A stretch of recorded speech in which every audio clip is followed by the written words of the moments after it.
Okay, well, now how we start this is we usually get you to take the clapboard. So you stand up. I saw that. Go round. Say your name. What do you want me to say? Anything you want. Catwoman, I don't mind. Anything. I don't know where that come from. I don't know why. Do you have cats? I do. Oh, right, there we go. Okay. So what do you do with it? You say, hi, I'm your name and whatever it is you want to call yourself afterwards. Business-wise. And you clap it, and that's it. And then you come and sit back down. So you do it in front of the camera. The little hole there. There it is. Oh, there we go. And you can bend down if you want. Some people do, some people don't. Okay, I'll bend down. This is your moment. This is my. Is this the only one I get? Yeah. So I've got to make the most of it. Oh, okay. So Karina from Simply Ceremonies, Catwoman. I did say Catwoman. Welcome to the Cherrywood podcast with me, Simon Burridge. And me, Rachel Burridge.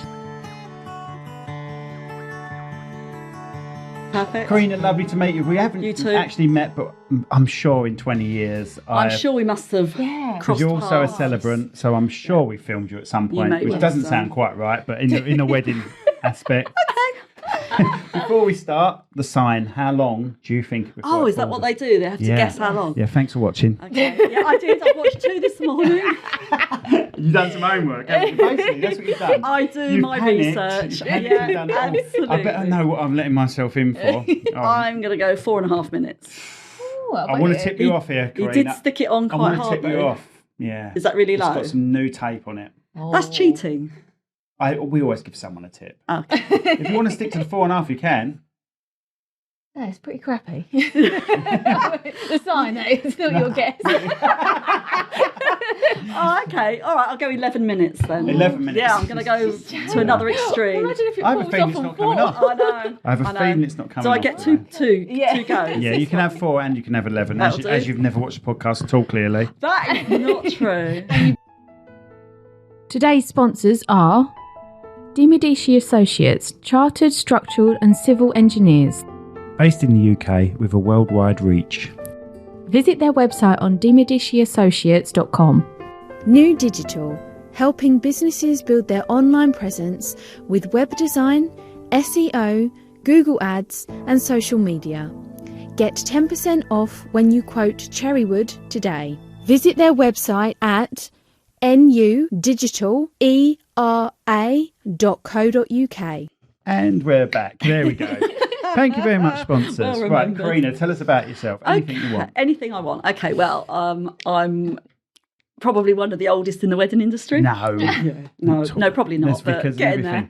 Get in there. I've done 35 years in the wedding industry. Really? Yeah. Don't look old enough, Karina. Thank you. For people Thank just you. listening. Yeah, well, I'm 60 in January. My so, goodness. You know. You definitely don't look 60. Yeah, you No, keep you don't. coming with You the don't. flattery. No, you don't. It doesn't happen very often. We'll get more biscuits. Yeah, definitely. More Marks and Spencer's biscuits. Or am I allowed to promote Marks and Spencer's? Other biscuits are available. Yeah, but they're not as good. Oh, dear. So I came from a banking background, but when I got married in 1989, I had a lovely florist do my flowers, but they weren't the flowers that I wanted. Right. So I had pink bridesmaids and she did a yellow bouquet. I gave her You gave her the information? I gave her a she got it wrong? photograph of what I wanted. Oh, right. And it was mostly green and ivory. Nice. And I had a yellow rose and carnation bouquet. It was beautiful. It was just exactly what I wanted with pink bridesmaids. But, you know... I'm glad you got over it, though. I've only... but that cried, don't get me started. 35 years. No. But I really liked the flowers and I really liked the bouquet, and I went to evening classes and I learned floristry. And it's nothing like it is now. I mean, I worked with purely silks and dried, so I didn't have to condition flowers or anything like that. But I set up a business while I was working for a bank, and sold at wedding fairs and just to friends, you know. But it was quite a nice little business, and I had it for about 3 or 4 years. And I had a daughter, and wiring flowers and beads when you've got a toddler crawling around just doesn't work. And I was working from home, so I carried on doing it. I didn't do it very much. It was a little hobby sort of business, a bit of a side hustle to my banking. And I was working up in London. And then my daughter, when she was 2, my dad got remarried. And my brother-in-law and sister-in-law got married. So Hannah was bridesmaid or flower girl. She was to two couples, one in the August and one in the September. So I had these 2 lovely bridesmaids dresses, and eBay had just launched in 1994. Right. So I decided I'd sell these bridesmaids dresses online, and I had so many inquiries. Can you get it in this colour? Can you get it in this age? And it was like, well, this one's Debenhams and this one's Phoenix. Yeah. I can't, you know. And I spotted a bit of a niche, so I started importing from China via America. That's how it was done then. So I would buy little flower girl dresses and then sell them at wedding fairs. And that's what I did for a few years. And then I moved into, somebody had a shop in a hotel, the Ashford International, I don't know. Well, in the days back in the 90s, it had a big pond and fountain in the centre. Okay. And under the stairs, you had lots of little shops, little boutiques. Right, and there was a girl that had opened up she was a wedding planner, and she did all the coordination for the hotel. And she wanted to set up a little bridal shop, like a one-stop shop. So this was back in, I'm trying to think, Hannah would have been 9, so 2000 maybe. And I was going to have my bridesmaids' dresses in there. And then Sarah asked me if I would bring in wedding gowns. I'd never done anything like it in my life, and they were obviously very expensive to buy. But I found a designer, an English designer, and I bought her collection, and I put them in the shop. And the idea was that we paid rent to be there, but then Sarah would do all the, she'd sell the cakes and the stationery for everybody. We all paid different amounts. And after about 6 months, I hadn't sold anything other than the little flower girl dresses. And I was a bit confused because these wedding dresses were just beautiful. So I rang the designer and I said, what am I doing wrong? I know I've never done this before, but I must be missing a trick. And she said, what do you mean? She said, you're selling. So I said, no, I'm not. I haven't sold any dresses. She said, well, in the last month, I've had 9 orders. So I went back to Sarah and I said, can you explain how the designers get in orders? And she was putting the orders through and keeping the money. No. No, my gosh. Excuse me. And I had a contract to be there for a year, and I pulled out. I said, I can't have this. This is theft. She was a police officer doing this as a side hustle. So it just gets better and better. Did she explain herself? No.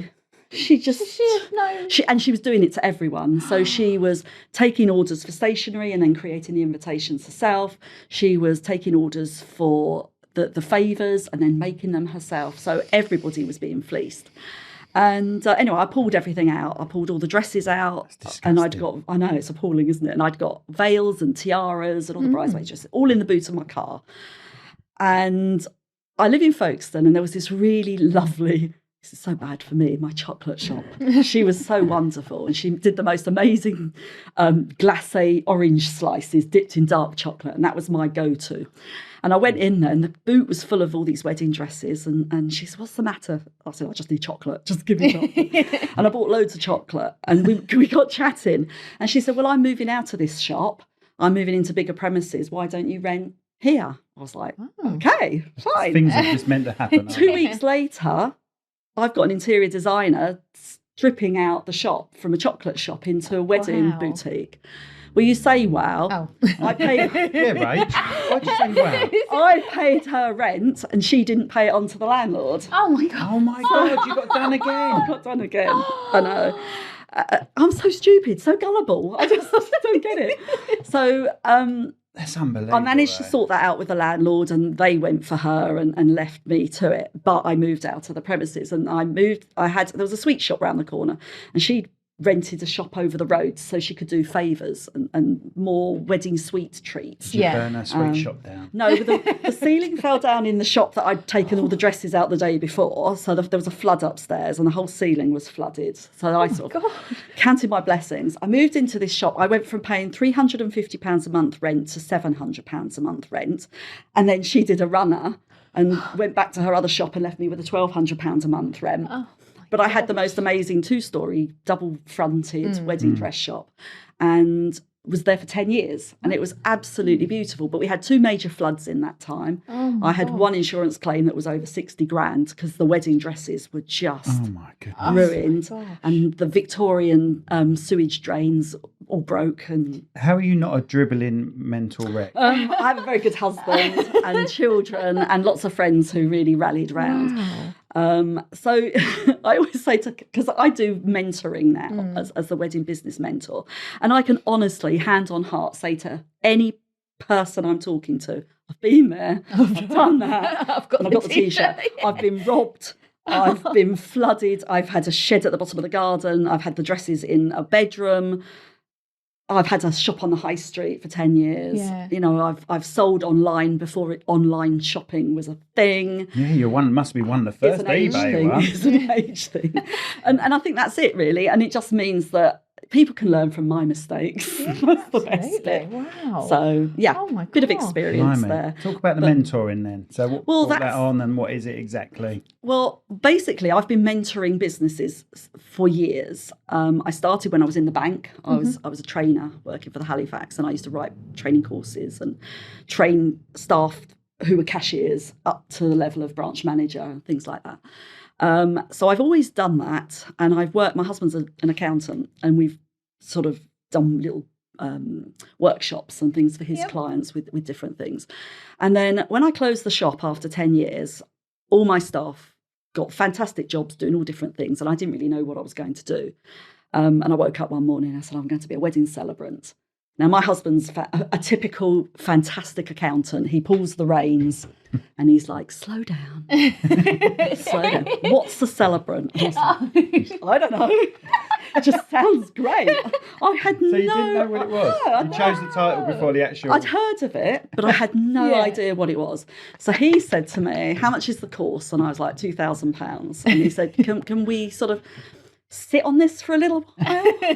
So I gave him 3 days. 3 days. And then I booked myself on. I just knew that's what I wanted to do. So having been a wedding celebrant, I celebrated 10 years last week as a celebrant, which is really, really good fun. And the business has grown. I've got a team of celebrants now, which is wonderful. Saves me turning work away. That was the thing I don't like. I don't like having to turn around to somebody and say, I'm really sorry, I'm booked for your day. Yeah. Probably like you, Well, I only exactly do one the same. ceremony Exactly a the day. same. You know, you can't, I don't like to rush off and have to be somewhere. If someone's stuck in traffic, we wait for them to arrive. I can't bear. Yeah, because I've been in that situation before where the celebrants are like, come on, we've got another one to go to. And we're like, you know, Oh, probably if the bride... isn't the bride always late? Yeah. You know? Well, exactly. And it's very difficult with a registration office because they do have more than one wedding Of course, a day. yeah. No, I'm not about a venue. Yeah, exactly. And the venues will have time as well because they've got the catering side to think about. You know, they don't want the food to be sort of damaged or you know, made worse. I'm talking half hour over.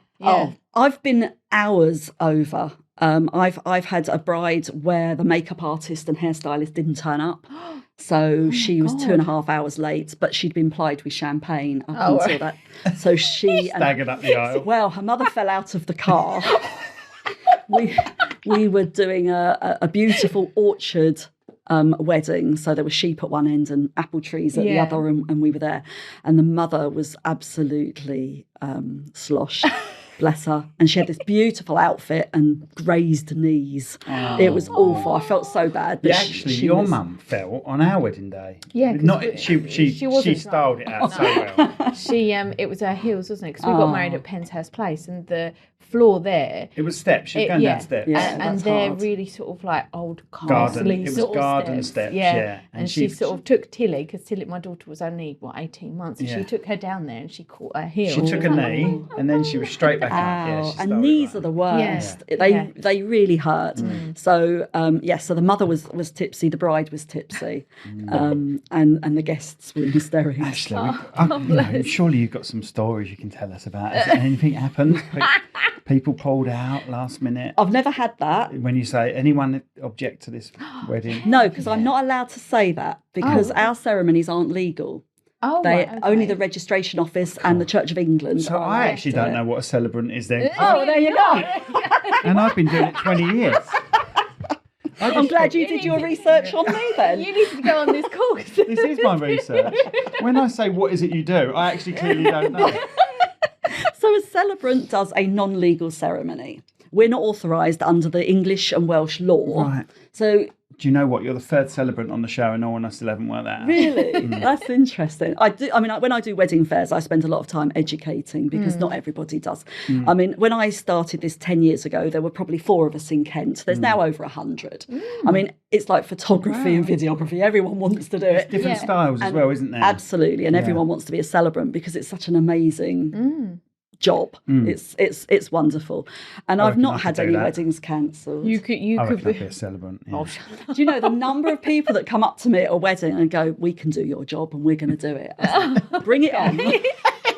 Absolutely. I don't even remember my kids' names, let alone a couple of strangers that are getting married. So is it more sort of like people getting renew their vows, that sort of thing? Or? It's anything. I did a wedding on Sunday and the couple had never been married before. She was 70 and he was in his 50s. Oh, how lovely. And it was beautiful and it was... God, she's pulled. Yeah, well, I think he was punching. So it was beautiful and they had the whole works. She had the most gorgeous dress. She's very tall lady, very slim, and she was off the shoulder. It was drop dead gorgeous.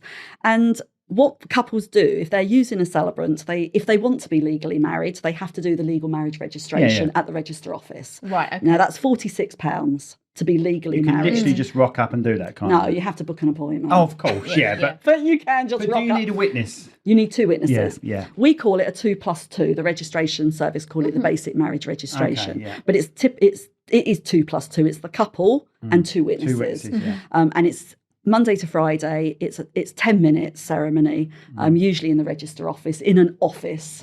So it's not particularly glamorous, but it's the paperwork.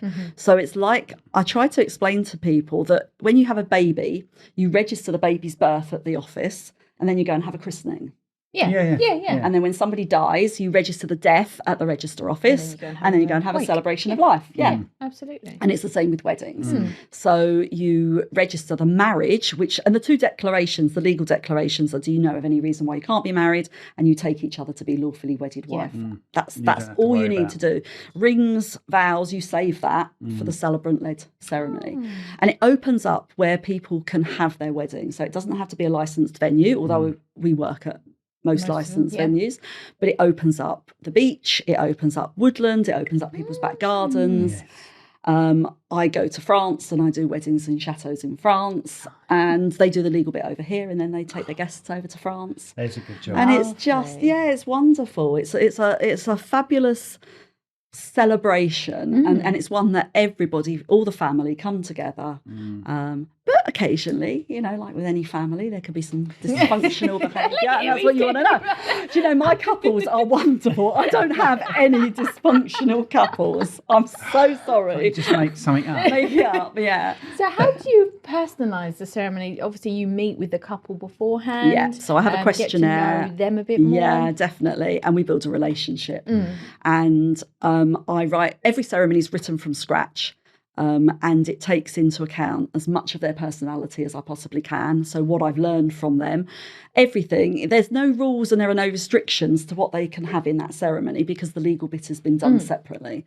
So they can have fun with their vows. I mean, Sunday's wedding, they wanted a ring blessing. Oh, right. So I sort of said to them, they're very much into their sea and the diving. They've known each other 18 years, or they've been together 18 years, and he's a deep sea diver. And every time he goes away on holiday, he dives down, he brings a shell, and he hands it to her. Oh. And she's got a jar with all the shells from 18 years of this diving. Is there a romantic bone in your body? I'm terrible.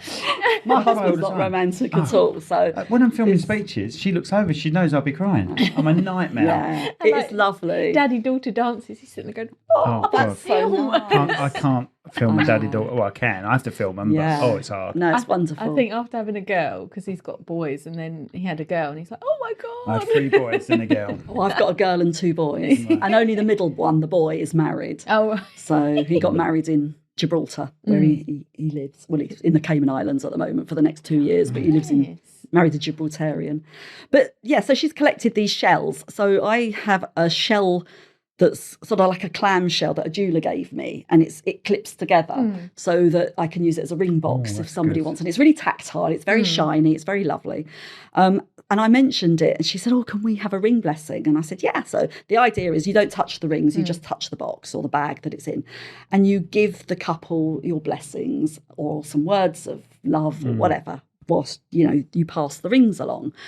Normally, couples will choose 3 or 4 people. So it might be mums, there might be children involved. It just gets people involved that maybe aren't bridesmaids and groomsmen and reading and stuff. This couple had 26 people on their list. So I got them all up. I called them all up. It's like a school roll call. Oh my goodness. I called them all up, and they stood at the front of the ring. The How room. many guests were there in total? About 80. So it's like half. I have done it with all. I had a wedding It's with like a 60. B&I meeting. A minute each. I know. Yeah, 30 seconds.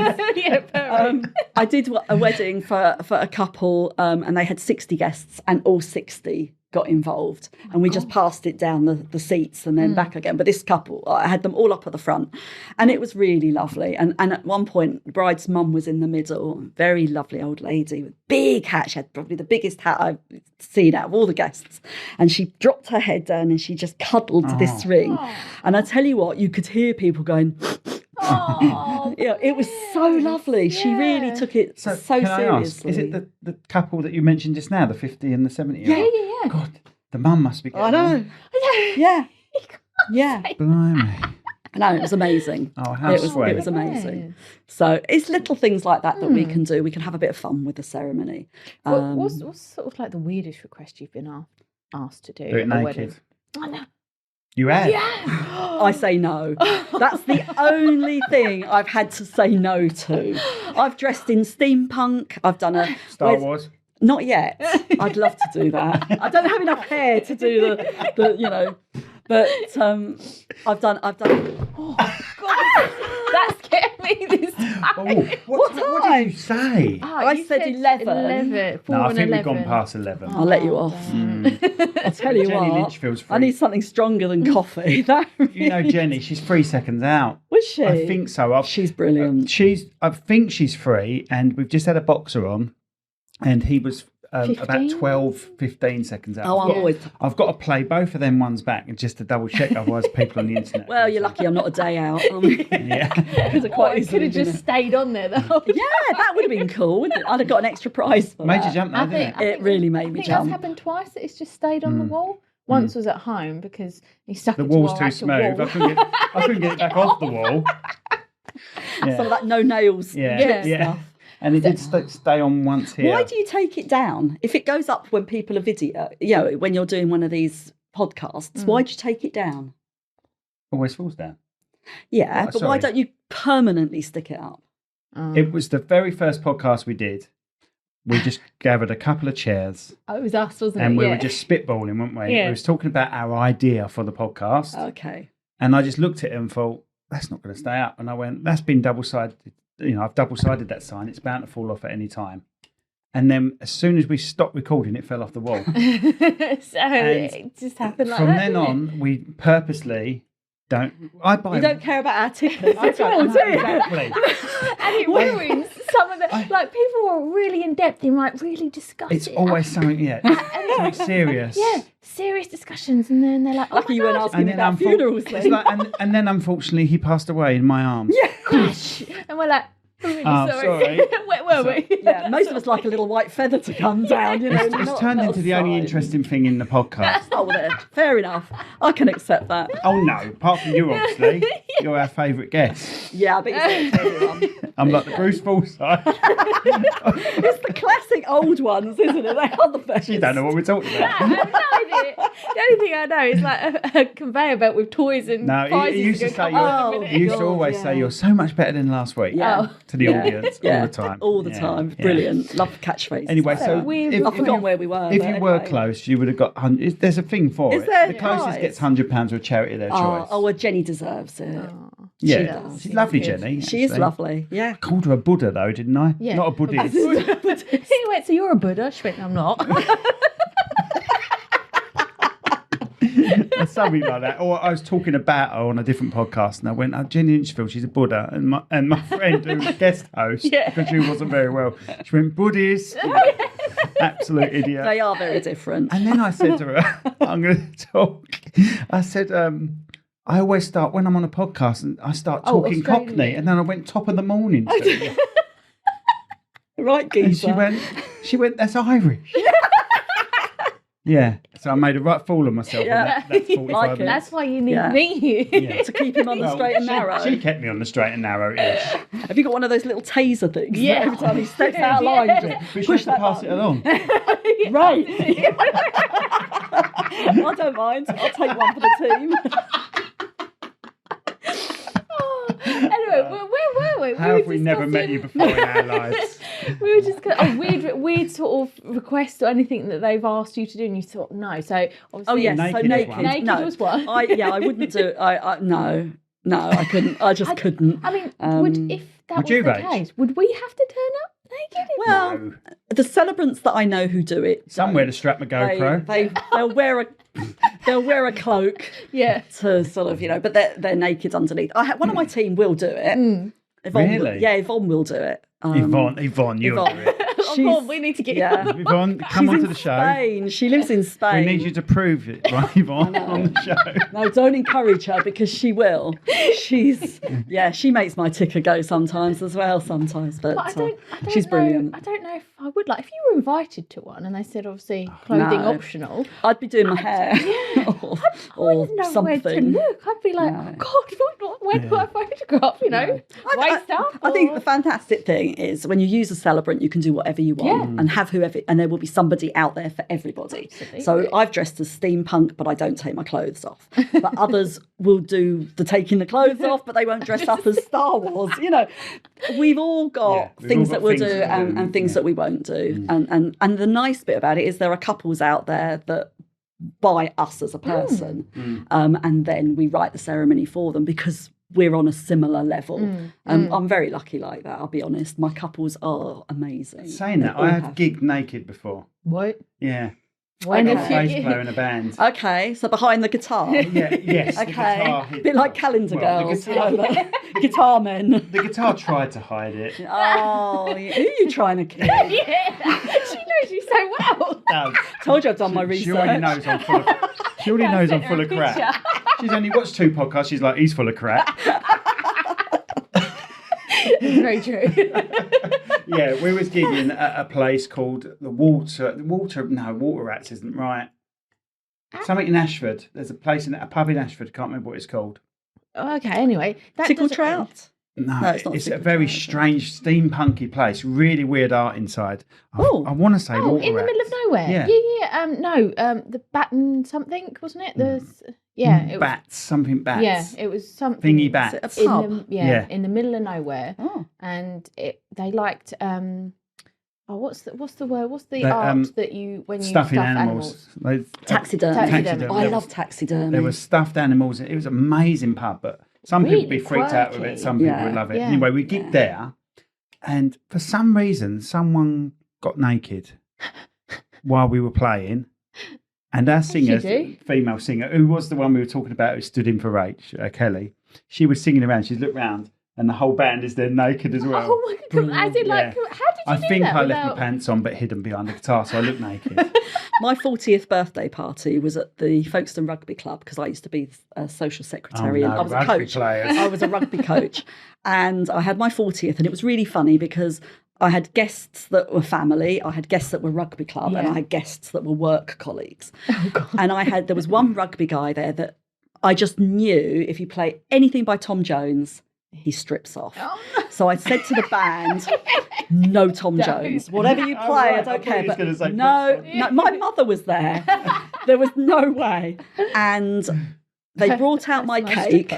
They brought out my cake and they brought out a knife and the band started singing Delilah and his clothes came off. And he was, I don't know, 6'5", 6'6", a huge chap. And Oh, yeah. My mother-in-law moved her seats closer to the front so she had a better view. My mother was absolutely mortified. The work colleagues all sort of left. The rugby lot just encouraged him. My friends stayed. Family thought it was absolutely brilliant. And the photographer got loads of pictures. And about, 3 or 4 months later, I was doing something, a wedding fair, I think it was. And I'd put my laptop on the table with photographs, and I had put the wrong album on, so it was all my photographs. Oh no, it's showing the naked ones. It was everything. So there were photos of my cat and my dog and my kids, and Steve just whizzed past, and then whizzed past again, and it was like, oh my God. So I switched that off, and I was as pink as this dress. It was hilarious. But yeah, that was a long time ago. I didn't have a 50th in the same place. Or invite the same people. No, I definitely didn't. It was good fun. It was good fun. So going back to your ceremonies and Let's stuff go like back that. to St. Cecilia, shall we? I'm just thinking, because they can be any length. They can be like 5 minutes. They can be an hour if they want. What is the longest one that you've been on? I've only most of mine are about half an hour, 25 to 35 minutes. We can do something like a full hand fasting ceremony, which is a really beautiful Celtic ceremony. Tying the knot. Yeah, and you call in the quarters, so you call in earth and air and wind and fire, and it's very, very spiritual and very beautiful, and that can take an hour to hour and a half by the time you. Did you get any other X-Men in, or? Well, I do have a company I work with who do dress hire. Oh, really? Yeah, you've probably heard of them.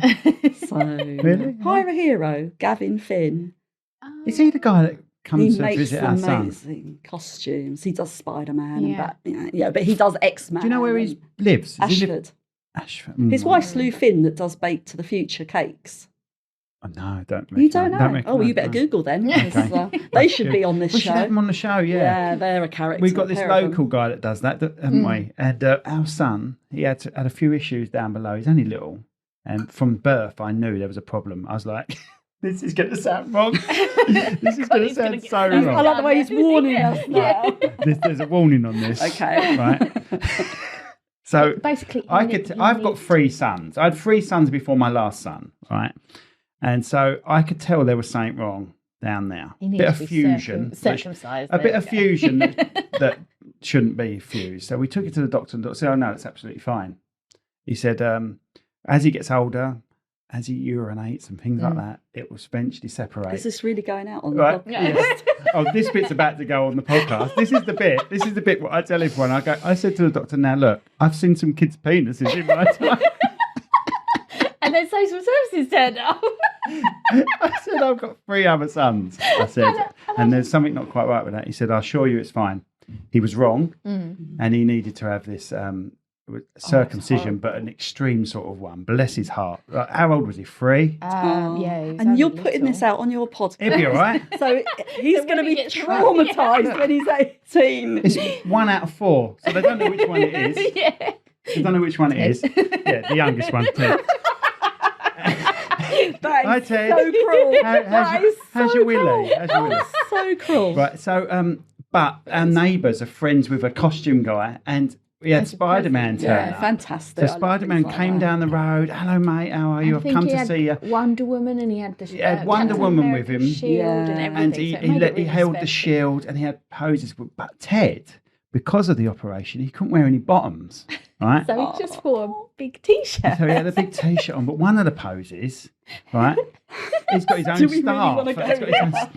He's got his own weapon out as well as the shield. We were like, wow, we can't. Anyway, later on, there's a new Spider-Man film come out. 6 months, maybe a year later. I don't think a year, but 6 months later, and we've gone to the cinema, and this Spider-Man's there, waving at everyone, shaking hands with the kids. He went, hello, Ted. How are you getting? We were like, oh my God, it's you. It's remembered. That's mortifying. Anyway. Moving on. Weddings. Now, you did ask about mentoring. And yes. You can see. Yes. I only bring that up because that's my latest passion. I really like it because I think it's just taking all the experiences that I've had and helping others. it started with celebrancy. There are a lot of training organisations out there, and what I found is I've had friends that have trained and spent a lot of money to be trained as a celebrant, but they don't know how to run a business. They've come from maybe a teaching background, or they've retired from the council, and the workflow system it does it for you. You know, you finish a job and somebody tells you what the next one is. And networking in particular has been a real issue for some people. They've never experienced going out and having to find the work, and it doesn't land on your desk. You know, it's a job, you have to sell it, you know. So that's what I do. I work with small business owners, wedding predominantly, although the skills are transferable. I've got a nutritionist and a dentist and, you know, various other businesses I work with, but I like the wedding industry. And most of us go into the wedding industry because we've got a passion for it. Doesn't necessarily make us any money or enough money. We see it as a privilege. But it's an absolute honour to be involved with the best day of someone's life. Yeah, absolutely. I love it. And it always makes me feel so amazed when you scroll through Facebook. It says, oh, you might know this person. And I recognise the photo and I think, they've actually got one of my photos. It makes me feel so nice inside. I know I'm the photographer and I've taken 500, 600 photos, but it just makes me feel so nice that they've used that photo as like a social media platform sort of photo to show everyone. I'm like, oh, that's fine. That's one photo. No, I think it's just wonderful that we're given that opportunity. I've loved weddings since I was a kid. I mean, I was in the church choir when I was 7. And we used to get paid £1 a wedding. And on a Saturday, you only got married on a Saturday. Buy an house back then, though, with £1. Well, almost, yeah. Definitely, 50 quid maybe. But I used to do 6 or 7 weddings a day.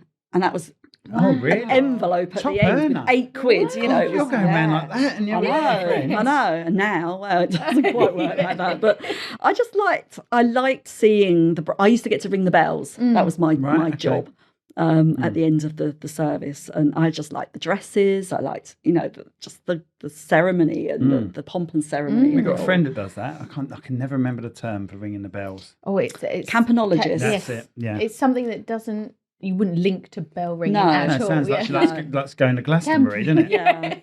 Yeah. But I was exactly the same though. When my mum's friend, I was about 3 or 4, and my mum's friend got married, and she said, all you did all day, I wasn't a bridesmaid, I was just invited to the wedding, and because my mum and dad had me quite young, and a lot of their friends didn't have children at the time, so I was invited to the wedding, and she said, all you did all day was just go around and hold my dress. She said that's all you did. From the moment I came out that church, you just went around and just held my dress the whole real time. Princess role. And I was like, I loved it. And she's been wearing wedding dresses ever since. I heard about that earlier. Yeah, he was telling me. I was just always destined to go down the wedding route, I think. But it was lovely because opening up a wedding dress shop, it's not as glamorous as it sounds. You know, the dresses are beautiful and luxurious, but you're a sales assistant. You're just selling a very luxurious, expensive product. Absolutely. And it's hard physical work putting girls in 8 or 9 dresses in the space of a couple of hours, you know. And it's not always very glamorous. You know, I've had brides that have forgotten to wear knickers. You know, and I've got 2 mirrors either end of the changing room. You know, and it's like, how can you forget to put your knickers on? I don't get it. But I found that going into celebrancy, I still get to see the bride in her dress, but all glammed up. And it's just lovely. And I get to work with the grooms. I've sold wedding rings. That was my favourite thing, working for another company, going out to people at home with a suitcase of wedding rings and actually meeting the groom.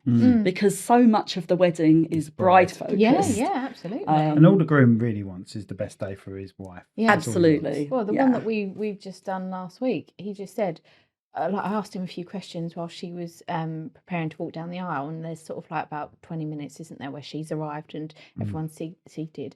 And I said, I asked him a question about confetti, I think. He said, look, it's her day, whatever she wants goes, you know, I just want her to be happy. And that was his main focus. That's what he kept saying. She's happy, if she's happy wife, happy life. Exactly. And he was just so focused on as long as she's okay, as long as she's Yeah. happy, I don't mind. So, Yeah. and that's so nice. It is lovely. And I spend a lot of time just saying to the couple, it's the day for both of you. So your ceremony is about both of you. Your vows. I mean, most of the time I'll help them write their vows if they want help. I give them examples and, they can pick things and tweak it here and there and find their own. And you can have a bit of fun with it if you want to. So you sort of sandwich some romance with some fun and, something serious. It depends how you want to do it. I had one couple where, they did alternate lines. So he said something and she said something and he said something. Yeah. And all his mates are ready to wind him up. Well, his one was, in the event of a zombie apocalypse, I'm going to throw you, I've kept my fitness levels up and I'm going to throw you over my shoulder and I'm going to run. And her one line back was, I run faster than you. You've just got to keep up, and you can just have a bit of fun with it. Yeah, that's really good. So, I do like, and a lot of grooms are having their own entrance now, coming into their own piece of music, which is really good fun because a lot of these ideas come from America. They're very far forward with their sort of ideas of what they think, you should do at a wedding. And over the years, I've had couples want to do selfies when they get to the top of the aisle, before all the cameras are put away. And if it's going to be an unplugged ceremony, there's a great opportunity to, instead of just saying to people, you've got to put your cameras away now, let's have a bit of fun first and then put your cameras away. And the groom's entrance is really good if her parents are together and the bride's father is walking her up the aisle. I always ask, who's looking after your mum? Because if the groom's parents are together, they'll walk to the front, but mum's on her own. Yeah. And it's, okay, she's got to get to the front. So if the groom walks her to the front to his piece of music, it means she hasn't got to do it on her own. So it's a double-edged thing because it gives him a bit of kudos with the future mother-in-law. And I get everybody to stand and then that's their practice run. You can tell her it was his idea. Yeah. Absolutely. Yeah. And it's just a lovely thing to do. That was one of my questions that I was going to ask, because you've been in the industry and you've done so many parts of the industry as well. You must have seen so many different changes and so many things come and go and come back again. Oh, wow. So you must have seen like different trends. And how do you personally think or stay on trend and sort of think, right, okay, like you said earlier, like America's doing it. So I think weddings are going back to being small, intimate affairs. In terms of the ceremony and the big day. It's still a big day, but maybe with less hanger-oners, more close friends and family. I've certainly seen that over the last year. And I think brides and grooms are spending their money on the things that are important to them rather than all the trappings, the flip-flops and the cloaks and the favours and the signage. Some of it's still there. I mean, I'm not saying everybody's doing this, but couples are maybe still having 8 or 9 bridesmaids, but they're a bit more wiser with the extras. Yeah, they're not spending the money somewhere else. Something is replacing, something. So, they won't necessarily have a 3-tier cake. They'll have a 1-tier cake and then lots of little cakes or donuts and other things. Yeah. And I think that just the fantastic bit about it is you can do whatever you want. Yeah. That's the biggest trend, is that there is no right thing to do, no one thing to do. Floristry, we've gone from, when I was doing it 30 odd years ago, it was a lot of silks and a lot of dried, and then now it's easier to get fresh. Obviously in the 80s you couldn't necessarily get them. Well, the tips, we had a florist in, we had Frankie in from Saint and Davison just down the road, and we asked him last minute, we had a last minute blowout. We said, do you want to come on tomorrow? He said, I'd love to. The tips he gave us, you put flowers in boiling water and bleach. Oh, bleach, yes. No, he went, bleach. And how quickly they can turn it around now as well. He said he can get an order in within 24 hours. And more people are growing their own flowers as well. So there's a lot of, certainly in Kent, there's a lot of farms where they are growing flowers and then florists are going and picking the flowers. So it's all sustainable. It's keeping it local rather than always coming in from Holland. And that does still happen. Oh, he does. He gets most of his from Holland. Yeah, but there's different ways of doing it. The size of his freezer. I see his freezers the other day. They're huge. Yeah. Absolutely huge. Yeah. That's not a euphemism. No. We're going that route again. Rachel, you have to make it. I'm sorry about her. So how did you in and out of the wedding industry. How did COVID affect you? What were you doing horrendous. around that sort of time? I had 24 weddings booked and I lost every single one of them. Oh my God. On top of that, I've got a little cottage that we rent in Wales, and we went down there the day before they announced lockdown. And we thought, okay, the rules are different in Wales to the ones that were in England. Mm-hmm. What should we do? Should we go home or should we stay? And we thought it'll only be a couple of weeks. So we stayed. 17 weeks we were stuck in Wales with my kids in Folkestone. And I mean, they're older; they're in their late 20s and early 30s. They weren't toddlers. Nappies everywhere. That's it. Left them at home with the cats. They didn't like 17 weeks of having to fend for themselves and cook dinner. But I had no work at all. A lot were postponed. What were you doing at the time then? What industry were you in? The sort of mentoring? Or the mentoring's been going on in the background of everything, but I was a celebrant. Right. So 2020, every single ceremony was cancelled or postponed. So I was in Wales, didn't know what to do. So I went back to my retail roots and I set up an online jewellery business, just an online shop. And I started bringing in British-made jewellery and selling it online. And I still do that now, although that's just a little sort of side hustle that I have. So I do Christmas fairs and things like that. But again, it has helped with the mentoring, because a lot of coaches that I speak to and a lot of wedding industry coaches have been there, done that, and now they're coaching. And I'm still doing it. So I've met some people recently that, gave up in COVID because it got too much, but they're now telling people how to run their businesses, which is great. The advice they give is fantastic. That can slightly go out of date, though. Well, it is, because they're not living it. Yeah. And there are a lot of other coaches, and I'm a mentor. I don't say a coach because I'm not a trained coach. I mentor based on my experiences and expertise, but I'm still living through that 4 years, with no weddings, and see the things drop down and see things starting to come back up. And this year has been a horrendous year for a lot of wedding businesses. It's still not quite there. It's at the end. I think somebody said to me that if you think about it, in 20 and 21, people were not going out. They weren't seeing each other. Therefore, they weren't meeting each other. Yeah. Now, if it takes a couple of years of a relationship before you decide to get married, those 2 years are happening now. Yeah, that's very true. Yeah. So weddings are going to be in 2 years' time and onwards. Absolutely. Yeah. So I've got more weddings booked for next year than I have for the whole of this year. Yeah, we've got quite a few next year. But we don't rely totally on weddings, so we're quite well. The mentoring has picked up where the weddings has slowed down a little bit. Yeah. And I'm still working with people in the wedding industry, so that's it's a win-win. So I run networking events and I get people together and I mix. I always do matchmaking for businesses. So somebody that wants this and wants that, and it's like you need to chat to each other. I do that a lot. So when you're mentoring these people, and what are the biggest challenges that you seem to come across when they come up to you and say, right, we need your help, help us do this, I want to start this in the wedding industry, but I have no idea where to start what from. are the biggest challenges that you Actually, see the biggest challenges are the people that are in the industry and have been in the industry for a while. It's not the startups. They have a confidence and a passion. Whether they see the wedding industry as something luxurious and it's going to make them lots of money, or it's because it's an industry that they love, it's a hobby that they've had, or it's a bride who's made her own flowers and now wants to do floristry. But the people, sorry, I hit that. That's because I talk with my hands. Right. I need to sit on them. That's the problem.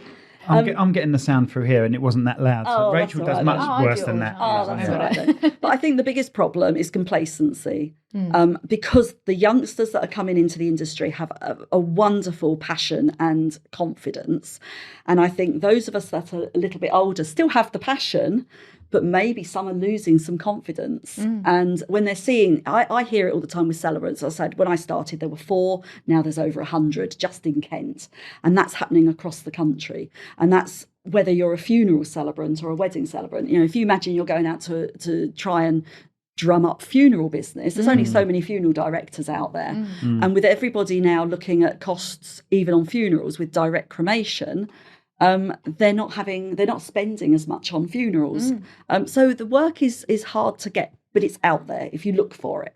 And I think what the people that I'm chatting to have got maybe an out-of-date website.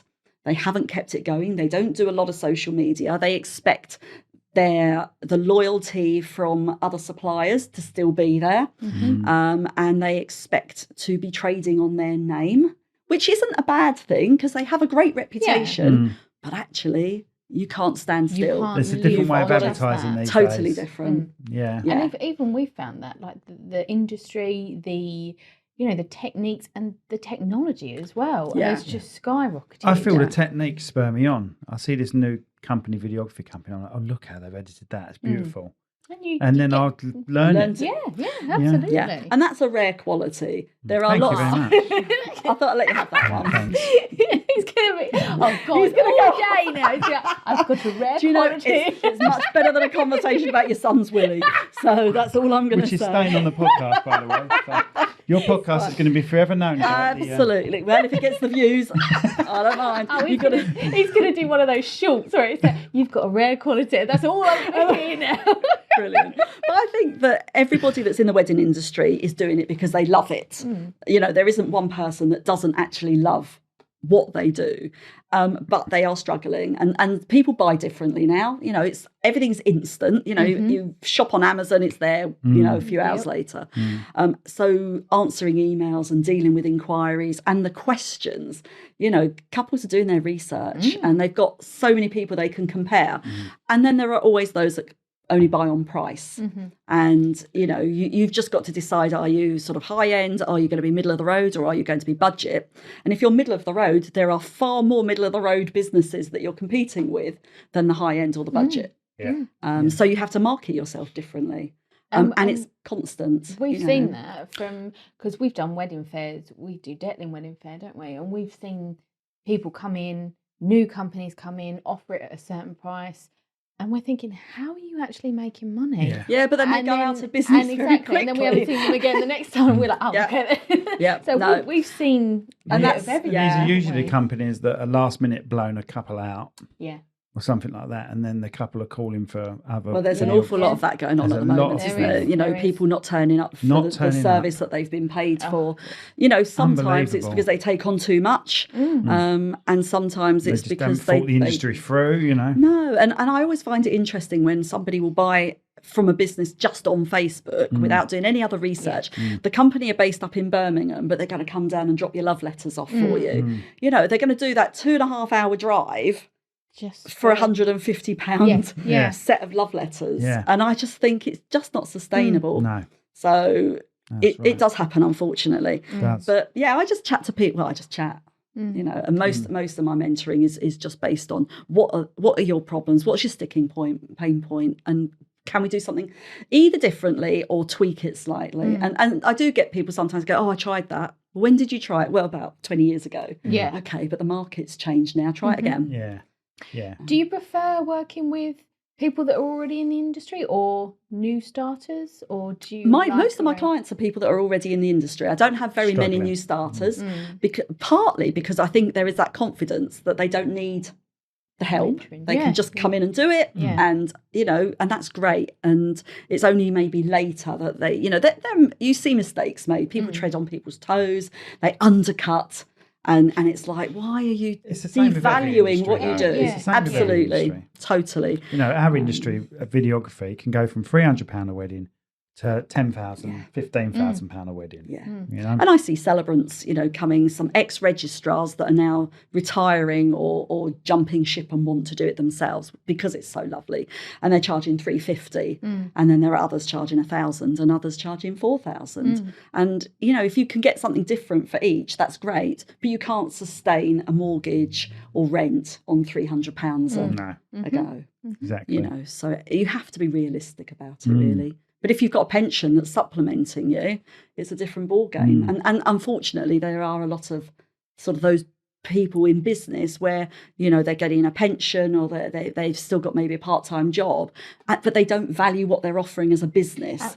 So then they undercut because they just want to do the wedding. And actually, you don't want to just do the wedding. You're in business. You need to earn some money out of it. And the amount of times, like we've been in wedding fairs and we've said to people, it's this price, and they've said for one day. And we have to say to people, I'm really sorry. I had somebody say that to me. That's the tip of the iceberg. Yeah. She said, she rang me up and she asked how much I charged, and I told her how much I charged. She went, how much? And I said, what were you thinking you were going to pay? And she said, well, you're only there for half an hour. I thought 50 quid. I was like, I don't get out of bed for 50 quid. I know, it was a long time ago. And my fee wasn't that high. Write everything in, you've got to learn about them, haven't you?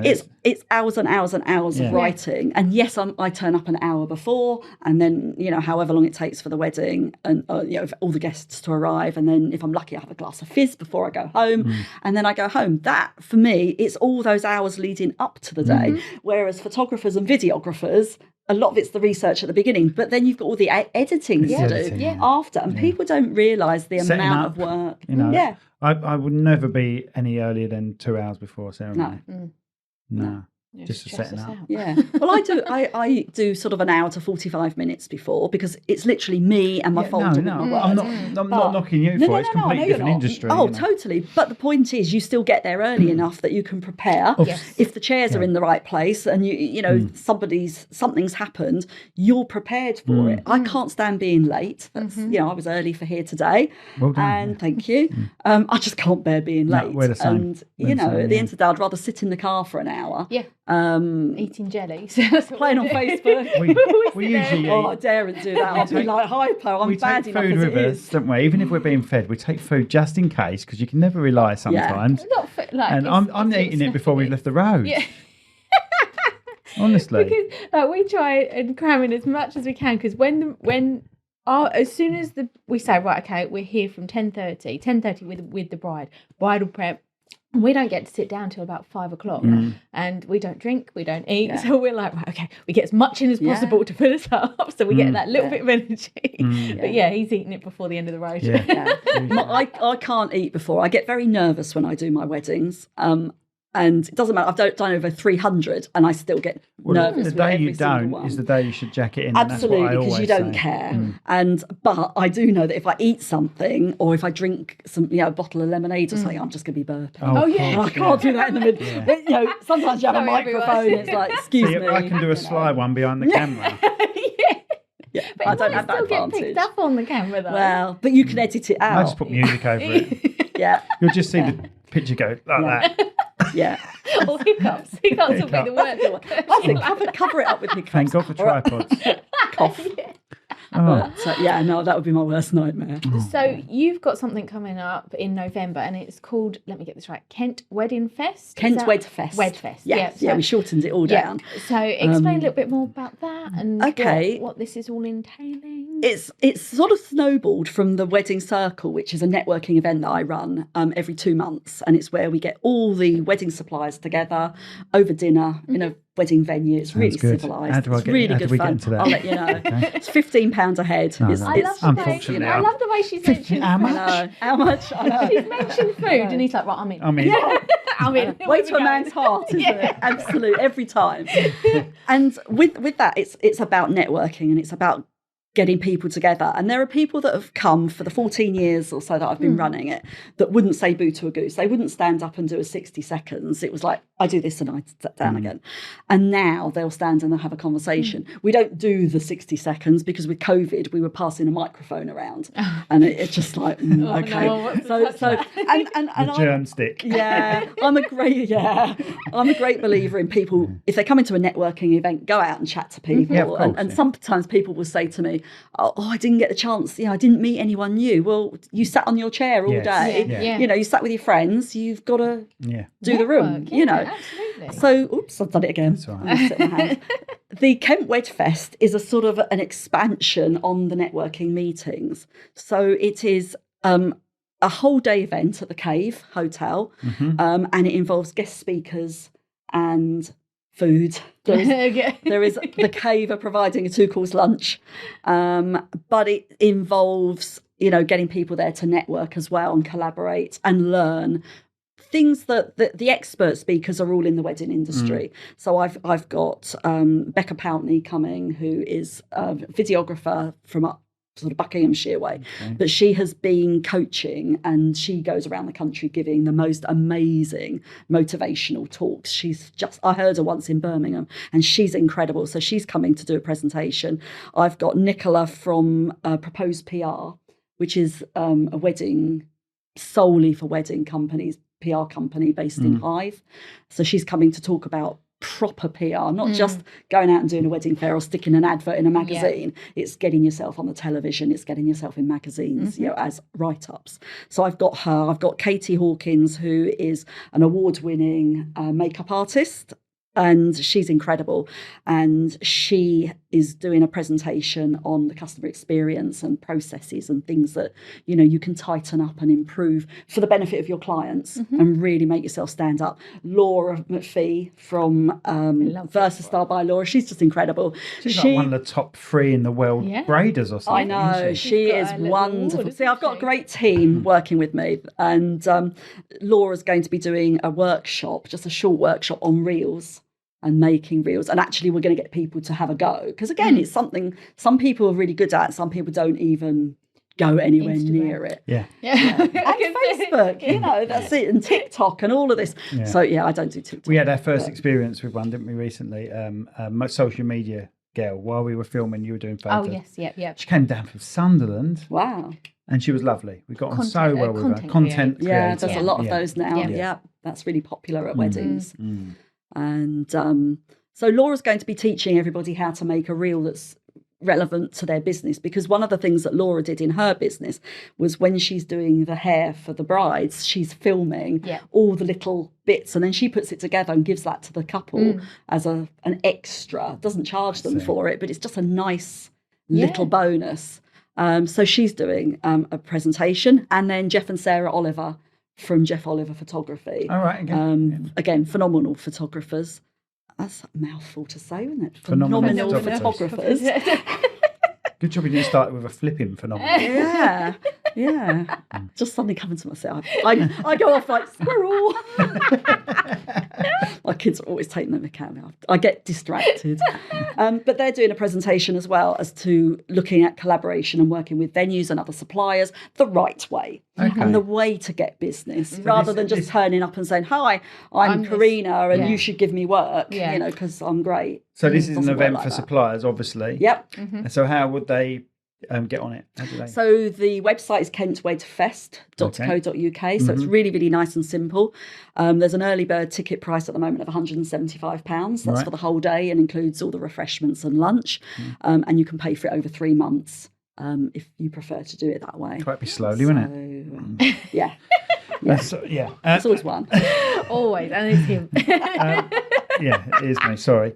And another 10 websites you've got to tell us about. The Ring one. You've got No. I don't work for them anymore. Oh, so right, okay. no, I think the thing is that because I've been around for 35 years in the wedding industry, I've juggled full-time work with business. I've juggled 3 children with business, and I just like to think that I can help somebody overcome a problem. I think quite creatively, and that I don't like it. I don't like talking about myself because I don't like it to sound big-headed. And I've just spent the last hour talking about myself, so it's been really, really uncomfortable, but at the same time, really beautiful and really lovely. You've been really lovely. Talking and about I think vasectomies. well, we didn't talk about vasectomies, but circumcisions. Yeah. Oh yeah. Yeah, that was a whole new ball game as well. Sorry, that's why I've got so many kids. Because I keep getting. There, you get it all wrong. I've been circumcised 7 times. It's still not worked. It's still not worked. Why am I still having kids? Well, there's obviously a reason. Sorry that we've turned your superhero. podcast There into you a lot of are. penis. I know. That's it. You didn't warn me about that one. No, I wasn't planning it. It just sort of went that way. Yeah, I'm so sorry. Squirrel. I always say it just sort of popped up, but again, It just popped up. Yeah. It's hard, isn't it? It is. Yeah. It's getting worse. Right, It's sorry. getting worse. Sorry, No, mate. that's fine. That's fine. So, to get mentoring from you, how would they find you that way? I have a website, the Wedding Business Mentor. Okay. I have a Facebook page. I've there's a private group that I help people on, and I'm setting up a membership later this year that will be a sort of a cheaper sort of 24-hour, just like a lovely membership for support and £25 a month. Cool. And also the Wedding Circle, how's that? Oh, the Wedding Circle's lovely because that's we've been doing that for about 14, 15 years. It started from B&I. It was a B&I power team, effectively. Yeah, that's how it grew. She has no idea what we're talking about. No. But, we've got a secret handshake and everything. You were head of the power team. I know that. I was. I was head of the power I did nothing. No. Not too many builders.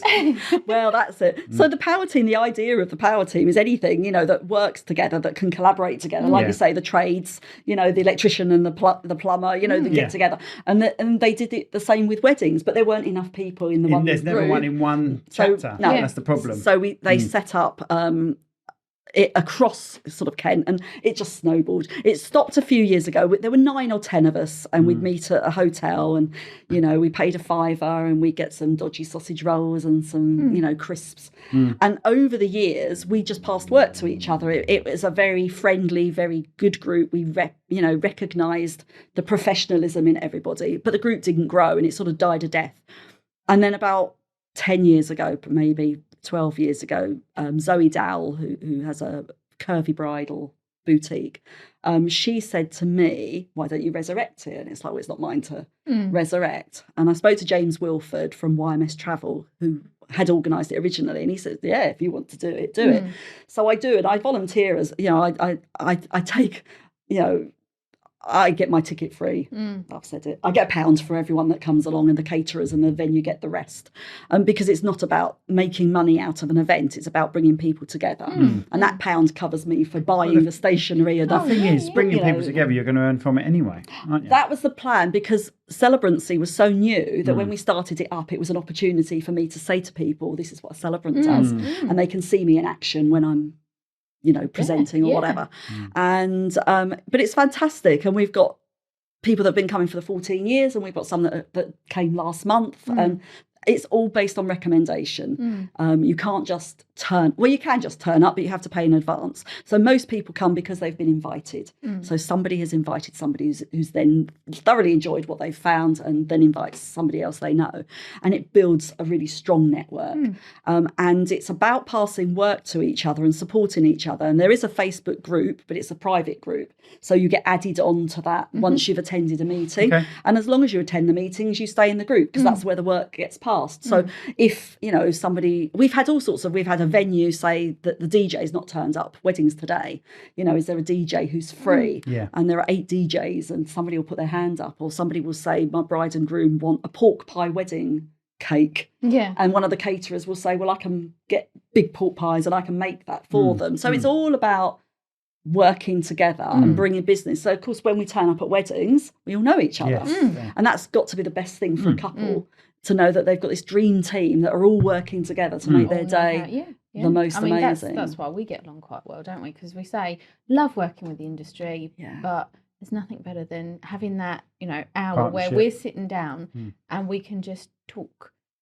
And just not talk sometimes. We can just literally sit there it's and go, telepathic between us sometimes. You know where each other needs to be. And then you start working with other photographers that you've worked with a long time, and the same thing happens there, And other videographers that we recommend as well, that can be second shooters for us, or, we pass, work on. I have a standard email usually that I post saying, unfortunately, we're already booked on your day, but try these videographers and photographers. So it's a very similar thing. Well, I do a little bit more than that, because I like to be able to think that if I'm recommending somebody, not only are they good or great, that's why I recommend them, but they're also available. So when I can't, I check their availability first. So if I can't do it, or now I've got the team, if nobody can do it, and you get that one day a year, don't you, where everyone's booked, and you're turning lots of work away.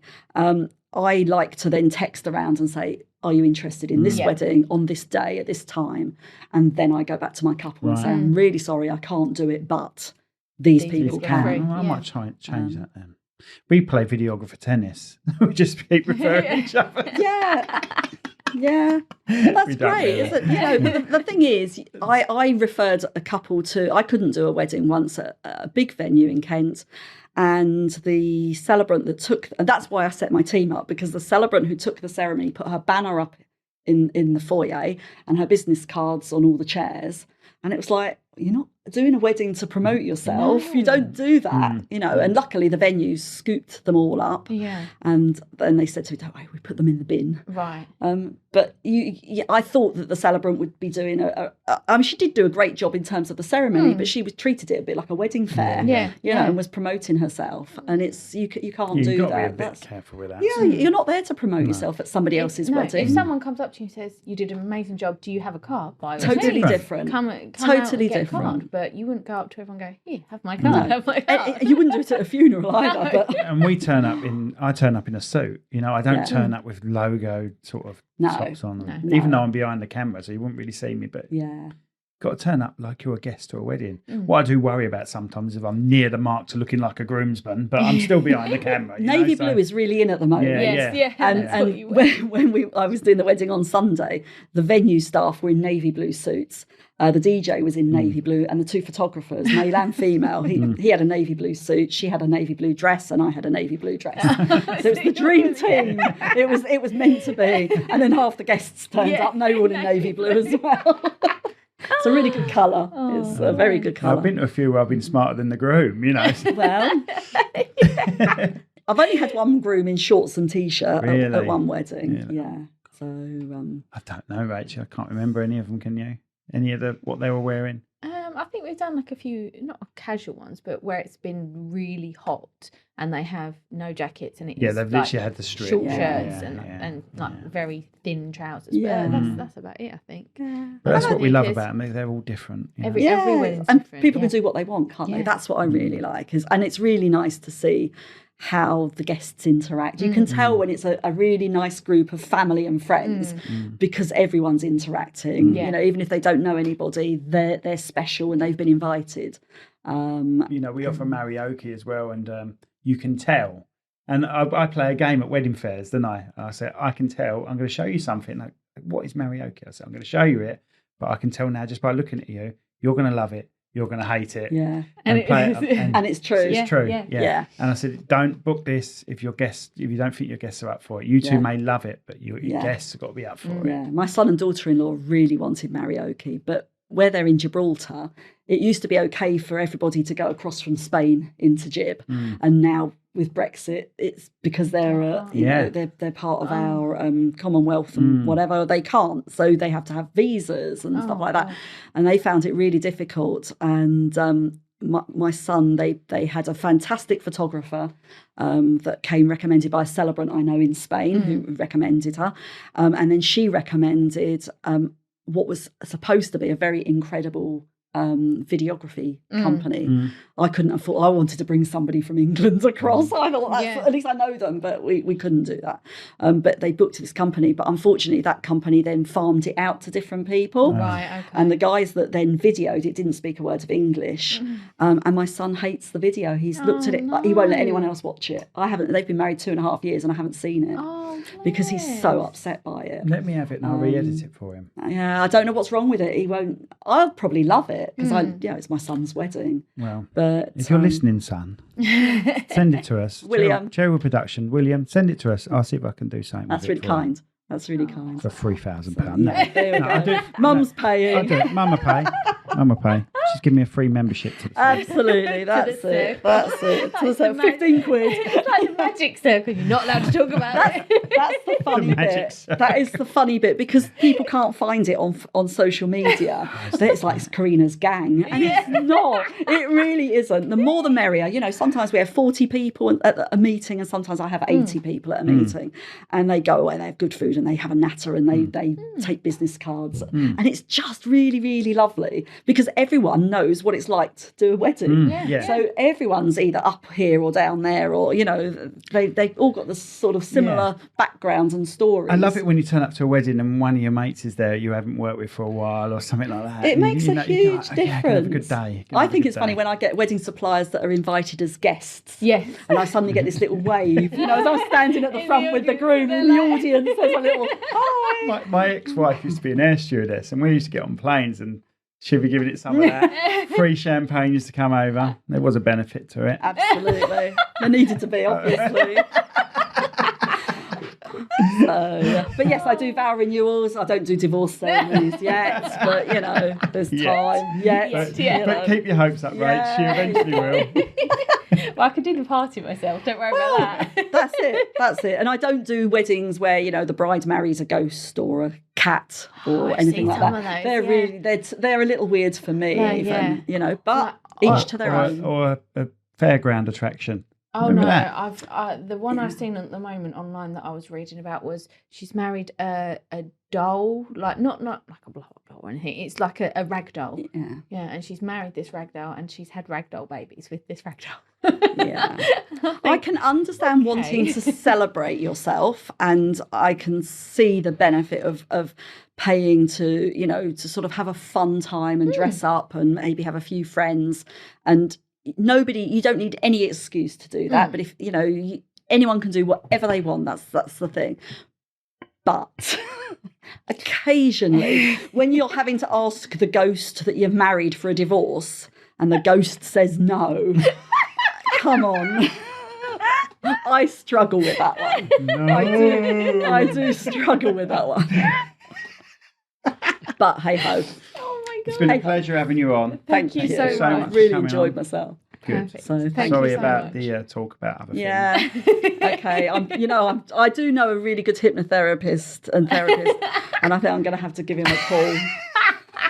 Or give him Simon's number. Give him Simon's number. No, for me. Oh my gosh. But thank you so much for coming on. Thank you for inviting me. It's been a pleasure. No, thank you. See you all later. Yeah, bye-bye. Cherrywood podcast. You know who we are. But if you don't know who we are by now, then you should do. There we go.